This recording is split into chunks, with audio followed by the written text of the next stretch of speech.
സുദർശനൻ സ്വാമി എന്നറിയപ്പെടുന്ന സുദർശനൻ, അദ്ദേഹം ഏതാണ്ട് 95-96 കാലഘട്ടത്തിലാണ് ഞാൻ സുദർശനുമായിട്ട് പരിചയത്തിലാകുന്നത്. ദിവസങ്ങൾ കഴിഞ്ഞപ്പോൾ അദ്ദേഹം എന്നോട് പറഞ്ഞു, സുവണ്ണ എന്നാണ് എന്നെ വിളിക്കുന്നത്. സുവണ്ണ, എനിക്ക് അണ്ണനോട് ഒരുപാട് കാര്യങ്ങൾ പറയാനുണ്ട്. അപ്പോൾ ഞാൻ പറഞ്ഞു, എന്താണ് ആ കാര്യം? അപ്പോൾ പുള്ളിക്കാരൻ പറഞ്ഞു, ജീവിതത്തിൽ ഒരുപാട് കാര്യങ്ങൾ എനിക്ക് അനുഭവമുണ്ട്. അതൊരുപക്ഷെ എൻ്റെ കുട്ടിക്കാലം തൊട്ട് പറയേണ്ടി വരും. ഞാൻ പറഞ്ഞു, അതെന്തോ പറഞ്ഞോളൂ, കുഴപ്പമില്ലല്ലോ. ഉടൻ തന്നെ അദ്ദേഹത്തിൻ്റെ കുട്ടിക്കാലത്തെ കാര്യങ്ങൾ എന്നോട് പറയുകയും ഞാനത് ശ്രദ്ധിച്ചപ്പോൾ ഒരുപാട് ത്യാഗങ്ങൾ അനുഭവിച്ച ഒരു കുടുംബത്തിൽ നിന്നാണ് അദ്ദേഹം വന്നിട്ടുള്ളത്. ആ കാലഘട്ടത്തിൽ ഒരു കുട്ടി, അതായത് വിശപ്പിൻ്റെ ശക്തി എന്താണെന്നുള്ളത് മനസ്സിലാക്കുകയും ജീവിതത്തിൽ അങ്ങോളം ഇങ്ങോളം നടന്ന് ആ കുട്ടിയുടെ ജീവിതം, ആ കുടുംബത്തിലുണ്ടായിട്ടുള്ള പ്രയാസങ്ങളെപ്പറ്റി ഒക്കെ പറഞ്ഞപ്പോൾ എനിക്ക് മാനസികമായി വളരെ പ്രയാസം തോന്നി.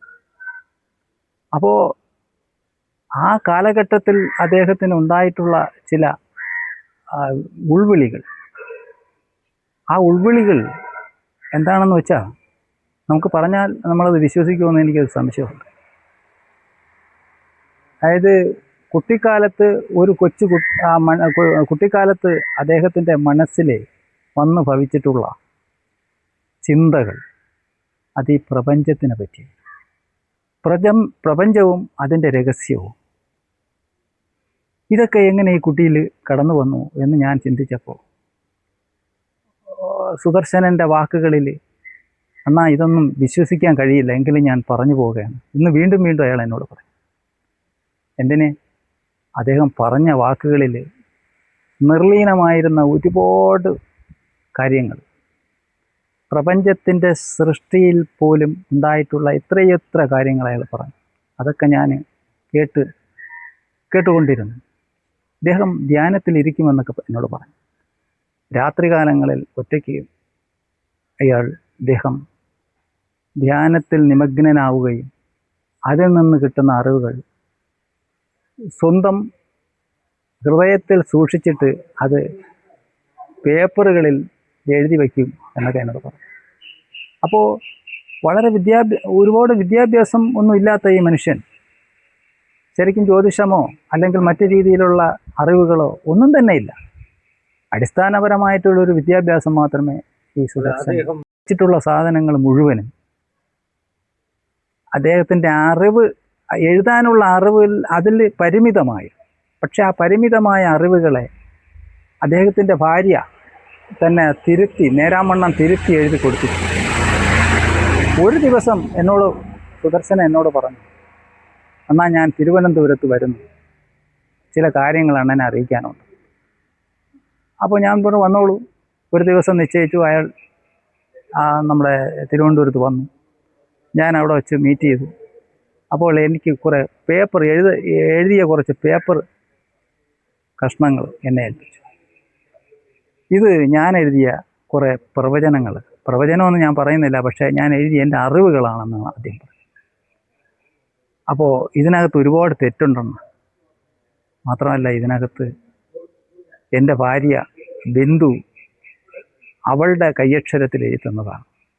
അതുകൊണ്ട് ഒന്ന് വായിച്ചിട്ട് ഞാൻ നേരാമണ്ണം ഒരു ഓർഡറാക്കി ഒന്ന് തരണമെന്ന് എന്നോട് അപേക്ഷിച്ചു. അപ്പോൾ ഞാൻ പറഞ്ഞു, തീർച്ചയായിട്ടും ഞാൻ ചെയ്യാം. അങ്ങനെ ഞാൻ അദ്ദേഹം എഴുതുന്ന പേപ്പറുകൾ മുഴുവൻ വാങ്ങി വീട്ടിൽ കൊണ്ടുപോയി വായിച്ചപ്പോഴാണ് ഒരുപാട് കാര്യങ്ങൾ നമുക്ക് മനസ്സിലാക്കാൻ കഴിഞ്ഞത്. അദ്ദേഹം പറഞ്ഞ ഒരുപാട് കാര്യങ്ങൾ കടന്നും പോയി. അപ്പം ആ കാലഘട്ടത്തിൽ പറഞ്ഞിട്ട് ഇത് 2012 എന്നെ ഈ പേപ്പറുകൾ ഏൽപ്പിക്കുന്നത്. അപ്പം ഞാൻ അത് വായിച്ചിട്ട് ചിന്തിച്ചപ്പോൾ പല കാര്യങ്ങളും കടന്നുപോയി. അദ്ദേഹം പറഞ്ഞിട്ടുള്ള കാര്യങ്ങൾ അതിൽ നടന്നതായിട്ടാണ് എനിക്ക് തോന്നിയിട്ടുള്ളത്. പിന്നീട് ഞാനതിനെ നേരാമണ്ണം അടുക്കിയെടുത്ത് ഒന്ന് ക്രോഡീകരിച്ച് ഒരു പുസ്തക രൂപം ആയിട്ടില്ല എങ്കിലും ഒരു ഓർഡറാക്കി ഞാനത് അദ്ദേഹത്തെ ഏതാണ്ട് 1 വർഷം കഴിഞ്ഞാണ് ഞാൻ തിരിച്ചേൽപ്പിക്കുന്നത്. എന്നിട്ട് ഞാൻ പറഞ്ഞു, ഇത് വല്ല മാധ്യമങ്ങളിലും കൊടുത്താൽ അവരിത് പബ്ലിഷ് ചെയ്യണമെങ്കിൽ ഏറ്റവും നല്ലത്. അതിന് സുദർശനൻ ശ്രമിച്ചു നോക്കൂ എന്ന് ഞാൻ സുദർശനനെ ഉപദേശിക്കുകയാണ് ചെയ്തത്. പക്ഷേ സുദർശനൻ അതിനുവേണ്ടി ശ്രമിച്ചു.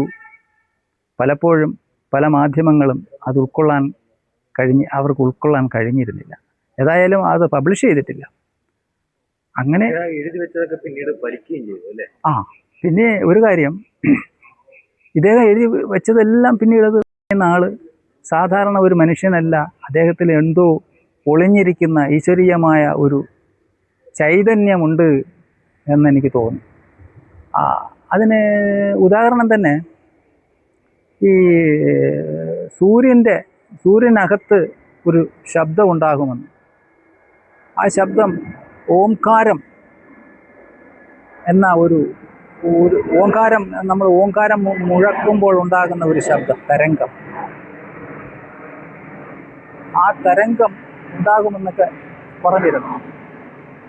പിന്നീടത് ഈ ഇടക്കാലത്തൊക്കെ അത് ശാസ്ത്രം തെളിയിച്ചു. അപ്പോഴാണ് ഞാൻ മനസ്സിലാക്കിയത് സുദർശനൻ്റെ വാക്കുകളിൽ സത്യമുണ്ടായിരുന്നു. അത് ശരിക്കും ഒരു പ്രവചനം തന്നെയാണ് എന്നെനിക്ക് തോന്നുന്നു. മാത്രമല്ല അദ്ദേഹം വേറൊരു കാര്യവും പറഞ്ഞു. ഈ കൊറോണയെപ്പറ്റി, കൊറോണ എന്ന് പറയുന്നത് ഇദ്ദേഹം നമ്മുടെ 2012 അതിന് മുമ്പേ എഴുതപ്പെട്ടതാണ്. പക്ഷേ എങ്കിലും ഞാൻ 2012 കാണുന്നത്. അപ്പോൾ അതിന് മുമ്പേ എഴുതപ്പെട്ട ഈ സാധനത്തിനകത്ത് പറഞ്ഞിരിക്കുന്നത് ഈ ലോകത്തെ മുഴുവനും കാർന്നു തിന്നുന്ന ഒരു അണുബാധ ഉണ്ടാകുമെന്നും ആ അണുബാധ ശാസ്ത്രത്തിൻ്റെ മുമ്പിൽ പകച്ചു നിൽക്കുമെന്നൊക്കെ അതിനകത്ത് എഴുതിയിട്ടുണ്ട്. വൃദ്ധരും കുട്ടികളും അതുപോലെ തന്നെ മനുഷ്യരെല്ലാവരും കൂടുതലും മരിച്ചു വീഴും, അതിനെ തടയാൻ കഴിയാത്തൊരവസ്ഥയെത്തും, എല്ലാവരും ഭയന്നിരിക്കും എന്നൊക്കെ പറഞ്ഞിട്ട് നന്നായി എഴുതിക്കുന്നു. പക്ഷെ അത് പിന്നീട് നമുക്കത് മനസ്സിലാക്കാൻ കഴിഞ്ഞ് കൊറോണ എന്നുള്ളൊരു സംഭവം വന്നപ്പോൾ ഞാനത് ചിന്തിച്ചു, ഇതായിരിക്കാം ചിലപ്പോൾ സുദർശൻ പറഞ്ഞ ആ വാക്കുകൾ.